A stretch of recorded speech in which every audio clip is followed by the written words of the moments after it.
Hello दोस्तों, उम्मीद है आप लोग खैरियत से होंगे। कुछ लोगों को लगा कि शायद मैंने कोई सुनार का काम स्टार्ट कर दिया है और मैं कोई ज्वेलर बन गया हूँ। तो ऐसा कुछ भी नहीं है। I would like to clarify what actually happened.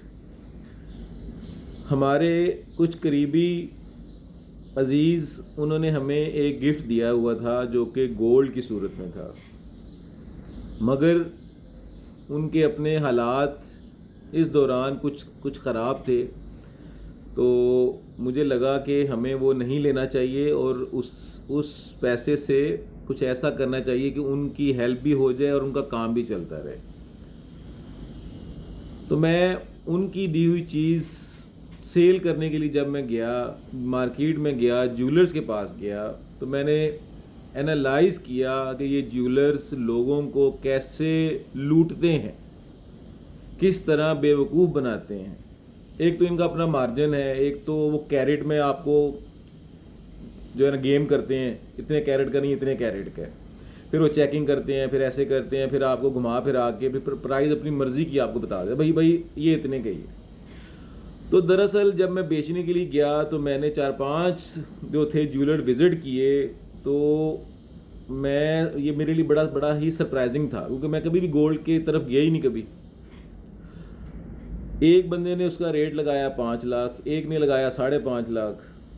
जो जितने बड़े थे मैंने देखा कि वो उतने ही बड़े डाकू थे। जितने बड़े के पास आप जाएं वो आपका रेट मज़ीद कम कर देता था। तो जो जहां मेरा सेल हुआ और जिन मैं 3 पहले के पास गया था, उनकी प्राइस में और जब मैंने सेल किया तो तकरीबन 1,80,000 रुपये का फ़र्क था। आप ये देखें कि 18 ग्राम की चीज़, उसके अंदर भी इतनी हेरा फेरी और इतना मालो मता उन्होंने जमा किया हुआ था। मैंने देख के मुझे कारून याद आ गया। तो मुझे वो कुरान में याद आ गया कि अल्लाह ताला ने क्या फरमाया था कि कारून के पास इतना ख़जाना था कि कितने उसके पास गार्ड थे उसकी हिफाजत के लिए, और कितने ऊँट थे जिन पे उन ख़जानों की चाबियाँ लादी जाती थी। और जब उसने हज़रत मूसा अलैहिस्सलाम को के साथ बदतमीज़ी की, उनके सामने खड़ा होने की कोशिश की, उनको ना माना, तो अल्लाह ताला ने कारून को और उसके बेटे को उसके घर समेत ज़मीन में धंसा दिया। और खड़े खड़े कारून अपने घर के अंदर ही देखता रहा कि घर ज़मीन के अंदर जा रहा था। तो मुझे इन ज्वेलर के ख़जाने देख के मुझे कारून याद आ गया। इन्होंने इतना माल व मता जमा किया हुआ। मैंने कहा या अल्लाह, इन्होंने इतना माल जमा किया हुआ और फिर भी हेरा फेरी कर रहे हैं, फिर भी बाज नहीं आ रहे हैं, हेरा फेरी से लूट रहे हैं लोगों को। इनको कितना चाहिए? ये देखते ही नहीं है कि बंदा पता नहीं किस तरह से आया है, क्या है, वो क्यों अपनी चीज़ बेचना चाह रहा है। ये अपनी हंसी मजाक में लगे हुए हैं और ये लूट मार में मसरूफ़। हम सब मुसलमान हैं, लेकिन जिधर जाओ एक लूट मार लगी हुई है। हर बंदा एक दूसरे को काटने में लगा हुआ है। कुछ तो सोचो दिल में, कुछ तो रहम डालो दिल में भाई अपने। आज बहुत सारे लोग मुअज़्ज़ज़ बन चुके हैं, बहुत सारे लोग अपने आप को बहुत बड़ा समझते हैं। वो किस वजह से? पैसे की वजह से। लेकिन जब भी मैं किसी बंदे के पास जाता हूँ, उसका मैं जब मुवाजना करता हूँ, तनकीदी उसको मुवाजना करता हूँ और कुछ टाइम देता हूँ उसको समझने के लिए, फ़ौरन ही मैं फ़ैसला करता, कुछ टाइम लेता हूँ अपने आप से भी, अल्लाह ताला से भी रुजू। तो ये पता चलता है कि जितना बड़ा उतना ही बड़ा उसने लूट मार हेरा फेरी की हुई है।